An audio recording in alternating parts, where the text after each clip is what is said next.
هوافضای سپاه پاسداران و قرارگاه پدافند هوایی در خط مقدم عملیات با کمک سایر نیروهای مسلح، ارتش، سپاه، فراجا، با پشتیبانی وزارت دفاع به فضل الهی در مقابله با دشمن با تمرکز بر اهداف حساس و حیاتی ضربات سهمگینی رو به دشمن وارد کردند.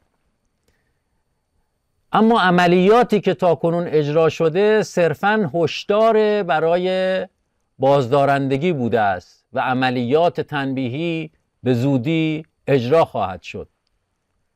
لذا به جد به ساکنین سرزمین‌های اشغالی به ویژه تل‌آویو و حیفا هشدار داده می شود برای حفظ جان خود این مناطق رو ترک کنند و خودشون رو قربانی امیال حیوانی نتانیاهو نکنند.